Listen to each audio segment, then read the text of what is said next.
కృష్ణమ్మ పరుగులతో రాష్ట్రంలో ప్రాజెక్టులకు జలకల వచ్చింది. ఎగువ నుంచి వరద కంటిన్యూ అవుతుండటంతో జూరాల ప్రాజెక్టు గేట్లను ఎత్తి నీటిని కిందికి వదిలారు అధికారులు. దీంతో శ్రీశైలానికి భారీగా ఇన్ఫ్లో వస్తోంది. ఇక వాయువ్య బంగాళాఖాతంలో ఏర్పడిన అల్పపీడనం బలహీనపడడంతో రాష్ట్రంలో వర్షాలు తగ్గుముఖం పట్టే అవకాశం ఉందని తెలిపింది వాతావరణ శాఖ.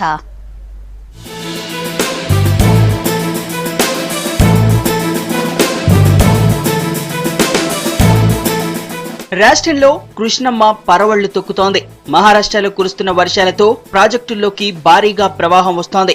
ఆల్మట్టికి 2,09,000 క్యూసెక్ల ఇన్ఫ్లో వస్తుండగా అంతే మొత్తంలో నీటిని దిగువకు వదులుతున్నారు. నారాయణపూర్లో ఇన్ఫ్లో 2,15,716 క్యూసెక్కులుంటే మొత్తాన్ని జూరాలకు వదులుతున్నారు. దీంతో జూరాల ప్రాజెక్టు 14 గేట్లు ఎత్తి 2,66,928 క్యూసెక్కుల నీటిని శ్రీశైలానికి విడుదల చేస్తున్నారు. ప్రస్తుతం శ్రీశైలం ప్రాజెక్టు నీటి నిల్వ 885 అడుగులకు గాను 838 అడుగులుగా ఉంది. ఇక్కడి నుంచి సాగర్ కు 25,000 క్యూసెక్కుల నీటిని పవర్ జనరేషన్ తో వదులుతున్నారు.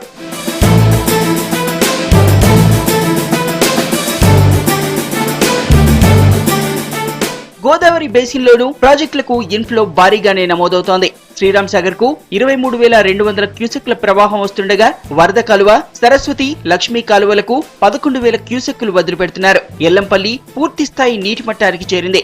సింగూరుకు 2,893 క్యూసెక్కులు వస్తుండటంతో ప్రాజెక్టు నిండుతోంది.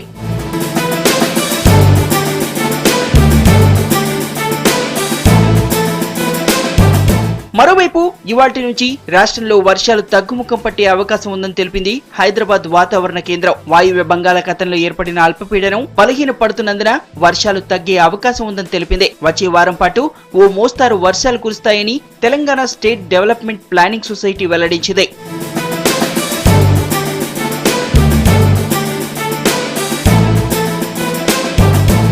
ఇక అల్పపీడనాల ప్రభావంతో రాష్ట్రంలోని చాలా ప్రాంతాల్లో వర్షం కురిసింది. రంగారెడ్డి, హైదరాబాద్, నిజామాబాద్, మెదక్, మహబూబ్ నగర్, కరీంనగర్, నల్గొండ జిల్లాల్లో ఓ మోస్తారు వానలు పడ్డాయి. రంగారెడ్డి జిల్లా వికారాబాద్ లో, హైదరాబాద్ లోని గోల్కొండ ప్రాంతంలో అత్యధికంగా 2 సెంటీమీటర్ల వర్షపాతం నమోదైంది.